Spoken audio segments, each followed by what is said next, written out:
Hai,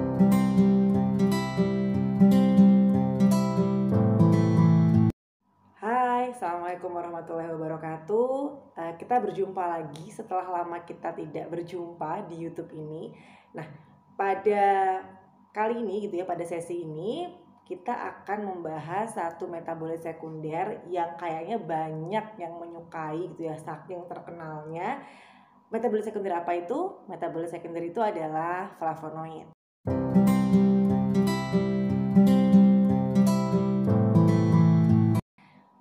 Ketika kita menyampaikan tentang metabolit sekunder, maka Anda harus ingat kembali gitu ya, apa itu bedanya metabolit sekunder dan metabolit primer. Bagi yang belum tahu atau mungkin lupa, silahkan bisa dilihat video saya sebelumnya terkait penjelasan apa itu metabolit primer dan apa itu metabolit sekunder.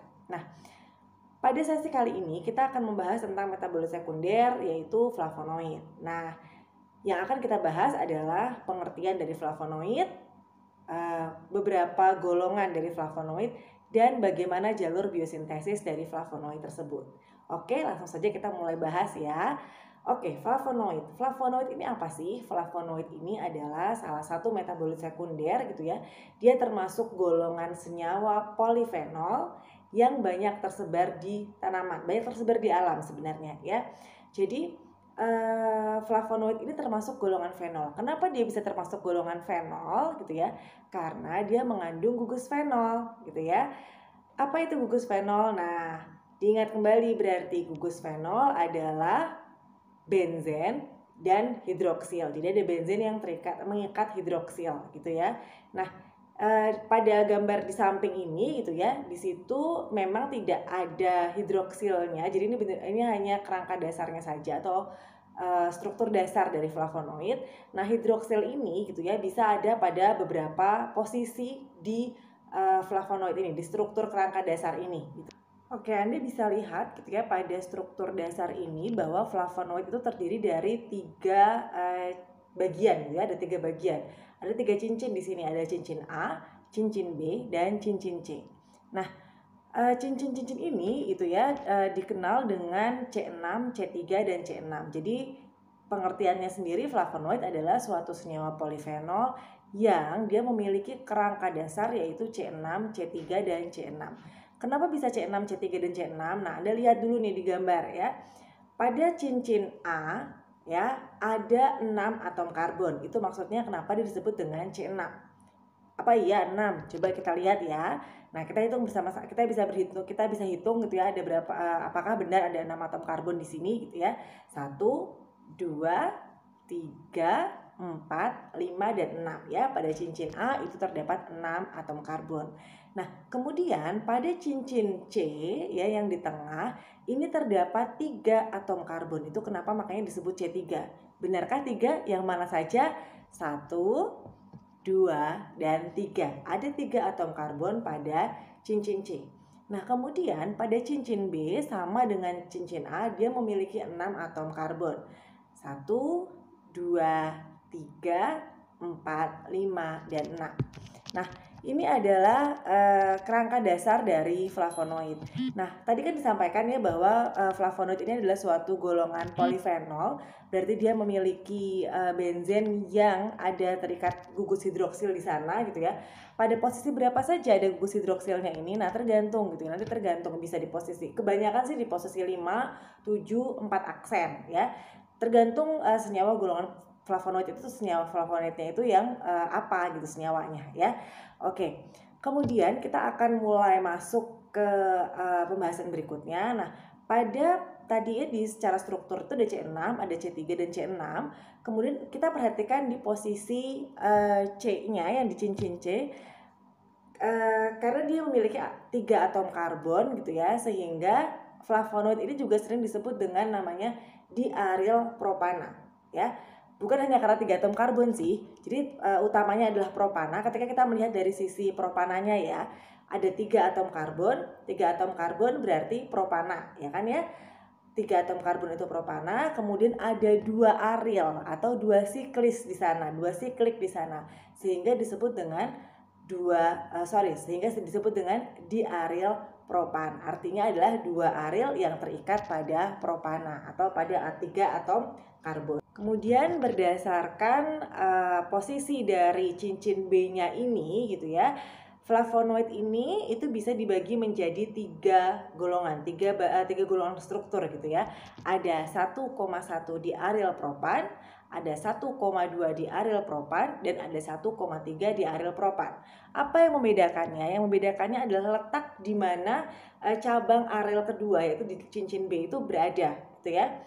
Anda bisa lihat yang di pertama dulu, 1,1 di aryl propan. Maka cincinnya, dua cincinnya itu ya, cincin A dan cincin B itu terikat pada C pertama gitu ya, pada C1 di propana ya. Kemudian kalau misalnya yang 1,2 di aryl propan, cincin A-nya itu terikat pada atom C yang pertama ya, atom C1, sedangkan cincin B-nya itu terikat pada atom C yang kedua ya, atau C2, sehingga disebut dengan 1,2 di aryl propan. Nah, sedangkan posisi 1,3 di aryl propan ya berarti posisi cincin A-nya itu ada di posisi 1, kemudian posisi cincin B-nya itu ada di posisi 3 ya, atau di aryl propan gitu ya. 1,3 di aryl propan. Nah, perbedaan posisi ini gitu yang mengakibatkan bahwa flavonoid ini tuh jadi banyak gitu ininya. Kan banyak kemungkinan struktur di sana sehingga golongan senyawa flavonoid itu banyak banget senyawa-senyawa yang termasuk golongan flavonoid. Nah, Anda bisa lihat di sini contohnya ya, ada flavan-3-ol, ada antosianidin, ada flavon, ada flavonol, ada flavanon, ada juga isoflavon. Nah, ini adalah beberapa golongan dari flavonoid. Nah, sekarang kita akan bahas tentang biosintesis dari flavonoid. Baik, terkait jalur biosintesis flavonoid. Nah, ini sebelum kita masuk ke biosintesis flavonoid, kita ingat kembali gitu ya bahwa metabolit sekunder itu dihasilkan melalui 3 jalur biosintesis. Ada jalur sikimat, ada jalur asetat malonat, dan ada jalur mevalonat. Nah, flavonoid ini gitu ya dihasilkan melalui gabungan 2 jalur, yaitu jalur sikimat dan jalur asetat malonat. Nah, kita ingat kembali nih, tadi di struktur tadi gitu ya, tertulis gitu ya bahwa flavonoid itu terdiri dari 3 cincin. Ada cincin A, cincin B, dan cincin C. Nah, cincin A itu dihasilkan melalui jalur asetat malonat, sedangkan cincin B dan propananya itu dihasilkan dari jalur sikimat. Nah, sekarang kita akan bahas satu persatu. Kita mulai dari jalur sikimat dulu ya. Pada jalur sikimat itu ada fenilalanin. Nah, fenilalanin ini akan berubah menjadi asam sikimat. Asam sikimat ini kemudian akan berubah menjadi asam pekumarat. Kemudian asam pekumarat ini akan berubah menjadi pekumaryl koenzim A. Nah, pekumaryl koenzim A ini yang nanti kemudian akan bergabung dengan produk dari jalur asetat malonat. Apa produknya? Nah, kita sekarang ke jalur asetat malonat dulu ya. Jadi tadi setelah kita sudah dapatkan pekumaryl di koenzim A itu dari jalur sikimatnya. Nah, sekarang kita ke jalur asetat malonat. Pada jalur asetat malonat itu terbentuk gitu ya, ada asam asetat, di sini ada asam asetat dan asetil koenzim A akan bergabung membentuk 3 unit asetat malonat. Nah, 3 unit asetat malonat inilah gitu ya yang kemudian akan bergabung ya dengan tadi p-kumaryl koenzim A dari jalur asam sikimat. Bergabungnya p-kumaryl koenzim A dan 3 unit asetat malonat ini melalui reaksi kondensasi. Masih ingat ya reaksi kondensasi itu apa? Ya, reaksi kondensasi adalah penggabungan 2 molekul atau lebih menjadi molekul yang lebih besar.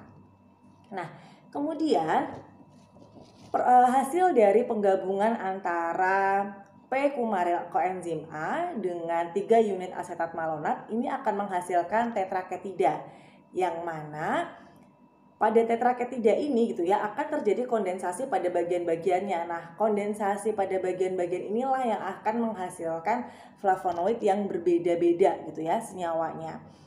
Maksudnya gimana? Ini contoh nih ya, misalnya perhatikan gambar ini ya. Anda bisa lihat di gambar ini misalnya untuk membentuk senyawa kalkon gitu ya, untuk membentuk senyawa kalkon, maka terjadi kondensasi A. Anda bisa perhatikan dulu di kondensasi di bagian gambar kondensasi A. Pada hidrogen alfa di bagian sini ya, di C ini hidrogen alfanya akan H-nya atau hidrogen alfanya dia akan berikatan dengan basa sehingga C-nya di sana menjadi karbanion. Nah, karbanion ini kemudian akan menyerang gitu ya, akan menyerang C karbonil di bagian sini. Ya, C karbonil di bagian sini kemudian akan terkondensasi menjadilah kalkon. Nah, sedangkan untuk yang kondensasi B yang hidrogen alfanya adalah yang di bagian sini ya, hidrogen alfanya ini akan berikatan dengan basa kemudian menghasilkan karbanion C-nya. Kemudian karbanion ini akan menyerang C karbonil yang ada pada posisi ini sehingga menghasilkan stilben. Nah, kalkon, stilben gitu ya, ini nanti akan menjadi awal mula dari berbagai macam senyawa flavonoid. Oke, tadi saya kan menyebutkan tuh bahwa kalkon itu merupakan awal dari berbagai jenis flavonoid ya. Ada kalkon, ada stilben juga ya tadi ya. Nah, kita akan bahas tentang kalkon ini sebagai contoh saja gitu ya. Nah, ini kita bisa lihat bahwa kalkon di sini dia akan bisa berubah menjadi flavanon dengan bantuan enzim kalkon isomerase. Jadi dia akan mengalami isomerisasi menjadi flavanon. Nah, Anda bisa lihat di sini terjadi penutupan cincin ya. Jadi pembentukan siklis di sini gitu ya. Ke flavanon berarti dia adalah suatu keton. Mana gugus ketonnya di sini ya. Nah, tadi kalkon juga gugus keton. Jadi bedanya antara kalkon, kalau Anda bisa lihat ya, di bedanya antara kalkon dengan flavanon, pada kalkon itu ikatan ikatan rangkapnya itu ada di sini. Nah, dia cincinnya terbuka pada bagian C-nya. Nah, ketika menjadi flavanon terjadi penutupan cincin sehingga jadi C-nya itu bergabung gitu ya. Jadi ikatan rangkapnya itu masuk ke cincinnya sehingga membentuk cincin gitu ya. Nah, kemudian dari flavanon ini dia akan bisa dirubah menjadi flavon dengan bantuan enzim flavon sintase. Nah, apa bedanya nih flavanon sama flavon? Nah, kalau Anda lihat ya di sini bedanya adalah pada flavon itu terdapat ikatan rangkap. Ya, di bagian sini ada ikatan rangkapnya. Di flavanon itu tidak ada ikatan rangkap di bagian sini. Nah, berarti ketika ada penambahan ikatan rangkap berarti terjadi reaksi eliminasi di sini sehingga jadi di salah satu C-nya itu mengalami eliminasi sehingga kemudian jadilah ikatan rangkap gitu ya. Sedangkan pada flavanon itu di bagian ini tidak ada ikatan rangkapnya. Selain menjadi flavanon itu juga bisa berubah menjadi bentuk alkoholnya itu flavonol. Nah, bentuk alkoholnya kalau bisa dilihat bedanya flavon dengan flavonol itu kalau pada flavon dia itu bentuk ketuknya, jadi posisi C3-nya, di posisi C3 itu tidak ada gugus hidroksilnya, sedangkan pada flavonol itu pada C3 itu terdapat gugus hidroksil. Nah, kemudian itu dari flavanon ya. Nah, selain itu flavanon selain bisa berubah menjadi flavon dan flavonol, dia juga bisa berubah menjadi dihidroflavonol ya, dihidroflavonol atau bentuk alkohol dari flavanon. Nanti kalau yang misalnya kalau yang tadi flavonol itu kalau Anda lihat strukturnya sama kayak flavon, mirip banget kayak flavon, tapi bedanya adalah pada flavon dia tidak ada alkoholnya, nggak ada gugus alkoholnya atau gugus hidroksilnya, sedangkan pada flavonol dia ada gugus hidroksilnya.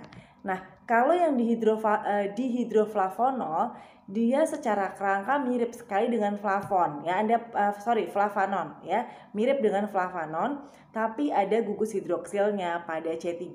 Nah, Anda bisa lihat bedanya flavanon dan flavon ya. Kalau misalnya tadi yang di flavanon kan nggak ada ikatan rangkap ya di antara C2 dan C3, sedangkan kalau pada flavon itu ada ikatan rangkap pada C2 dan C3.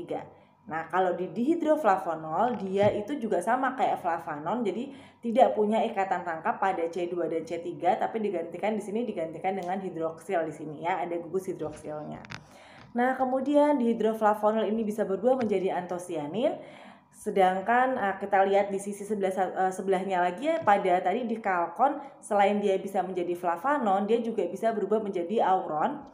Kemudian pada flavanon itu selain tadi bisa menjadi flavon, bisa menjadi flavanol, bisa menjadi flavonol, ya. Kemudian bisa menjadi juga dihidroflavonol. Dia juga bisa berubah menjadi isoflavon. Nah, Anda perhatikan pada isoflavon bedanya dengan yang flavanon itu adalah posisi cincin C-nya ya, berbeda dibandingkan dengan flavanon. Ya, ini tadi kita balik lagi ke konsep terkait struktur dari flavonoid tadi ya. Nah, kemudian isoflavon ini juga bisa berubah menjadi isoflavonoid. Nah, ini adalah beberapa bentuk gitu ya, beberapa bentuk senyawa flavonoid dan cara biosintesisnya. Ini bisa menggambarkan bahwa flavonoid itu bisa banyak, kenapa bisa banyak banget gitu ya senyawanya, karena bisa terjadi reaksi kondensasi, kemudian ada reaksi eliminasi ya, di beberapa bagian dari asal muasalnya tadi ya, dari asal muasalnya tadi, dari jalur sikimat dan jalur asetat malona. Oke. Ini adalah pembahasan tentang biosintesis, kemudian struktur dari flavonoid. Kita akan ketemu lagi, kemungkinan akan kita bahas lagi flavonoid terkait bagaimana potensi sebenarnya flavonoid gitu ya di dalam bahan alam gitu ya, apa potensinya dan bagaimana cara kita mengidentifikasi senyawa flavonoid tersebut. Sampai jumpa pada video berikutnya. Assalamualaikum warahmatullahi wabarakatuh.